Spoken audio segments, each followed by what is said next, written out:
Middie. Van Ian tot Seizen. Op radio en televisie. Sneun in Friesland. Steun in Friesland. Ik zei het al, het verhaal van het skip van de Sterke Jerke. Daar is Nijzoe. En in Steun in Friesland binnenman altijd een te gast bij Geert. Ja, Geert is op vakantie, maar het Nijs gaat gewoon terug. Wilfred de Jongens in de studio. Wilfred, goeiemiddag. Hey, goedemiddag Harm. Want er is Nijs, hè? Ja, we hebben natuurlijk weer van alles te melden. Het is al een mooie tijd geleden dat we hier in de studio waren. Dus we de winter hebben gebruikt om de Sterke Jerke helemaal weer zomerklaar te maken, noem ik het maar. We hebben de reling omhoog gebracht, maar dan veel met kinderen varen. We hebben de buizen helemaal opnieuw bewerkt. Hè. Die was met foling, verschillende folings. Maar kortom, dat hebben we gedaan. We hebben de motoren anders neergezet, zodat ze meer power geven.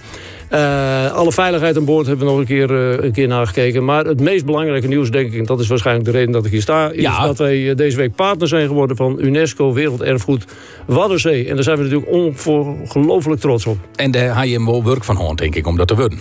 Nee, daar zijn wij voor gevraagd. Oh, nou, ja. want dat is een strenge organisatie, liep het mij. Ja. Nee, hoe je dat niet dan? Ja, hoe dat precies in zijn werk is gaat, dat weet ik niet. We hebben allerlei disciplines binnen onze organisatie van Sterke Jerke. En een van de mannen is daarmee bezig geweest, heeft met die mensen gesproken op uitnodiging. En ja, zo zijn we gevraagd of wij daar partner van zouden willen worden. En dat nogmaals, dat doen we met ongelofelijke trots. Maar wat houdt dat in?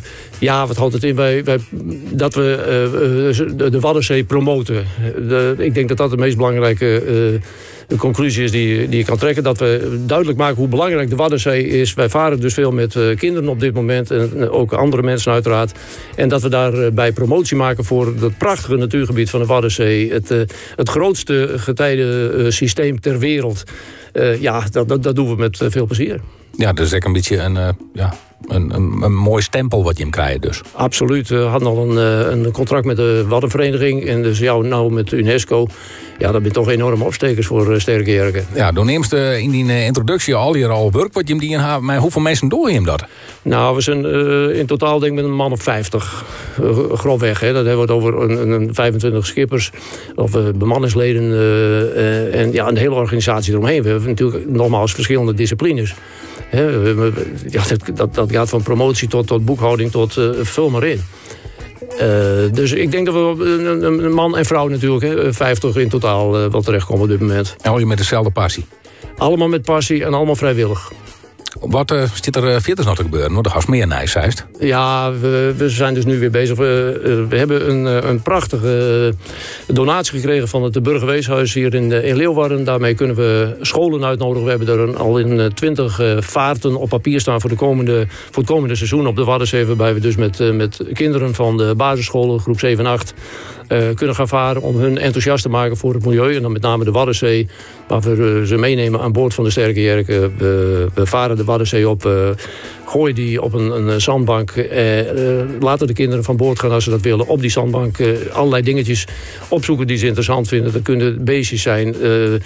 Daarna gaan we in de haven van Harlingen laten we nog eens een keer jutten. Met andere woorden, we laten de dijk langs gaan om allerlei troep die daar tussen de basaltblokken liggen, laten we ze eruit halen. Dat lijkt nog wat, hè? Dat lijkt onvoorstelbaar, want we hebben al een heleboel groepen gehad en elke keer ze weer terugkomen, leiden we naar wordt. Dan denk je van nou, het is nou een beetje opgeruimd. Nee, er komt continu nieuwe troep aan boord. Dat is wel triest, Wilfred, hè? Ja, dat is in en triest natuurlijk. Harm, wij zijn onszelf aan het vergiftigen, zeg ik wel eens. Ja. Hè? Ja. Dat is nou één keer zo. Als je ziet, ik ben net terug. Ik ben een paar maanden geleden in Marokko geweest. Ja, die mensen kunnen niet eens helpen. Die weten niet beter. Maar het is een en al plastic. Waar je ook kijkt. De bermen liggen vol. De bomen hangen vol waar het in gewaaid is. De cactussen die zitten vol met plastic. Je kunt ze geen niet bedenken. We gaan eraan kapot. Ja. Je bent lekker bezig met de Sterke Jerke. Wist je hem nu uit? Ik persoonlijk zie er uit om in augustus naar Engeland over te steken. Toen wij begonnen met de bouw van de 4e Sterke Jerke was een van de eerste dingen die ik zei, jongens, dan moeten we weer naar Engeland. Ja. En dan wil ik mee. Ik bedoel, die oceaan over kan hij ook, maar dus is mij niet aan boord de oceaan oversteken. Nee. Nou ja, dan moet er rollator mee in die tijd.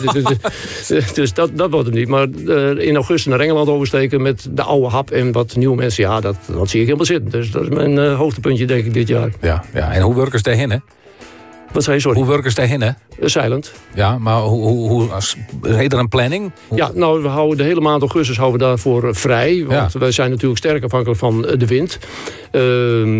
Dus ja, de eerste 2 weken zal het moeten gebeuren van augustus. Als we dan niet over kunnen steken, kunnen we het wel vergeten. Want dan werkt hem net. Nee, de tweede 2 weken moeten we ook weer terug natuurlijk. Dus dan moet de wind precies de andere kant weer op zijn gedraaid.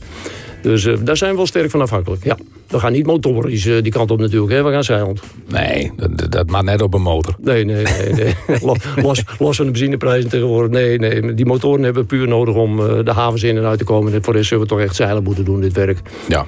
En dus dat is nogmaals, ja, dat is mijn hoogtepuntje denk ik dit jaar qua sterke jerken. Maar voor een heleboel anderen zal het varen, mee mogen varen op de Waddenzee een hoogtepunt zijn, wat ik ook fantastisch vind, hoor, laten we er heel duidelijk in zijn. Ja, en met die band is ik dankbaar, denk ik. Oh, fantastisch. Wat krijgt wij waarom van die band?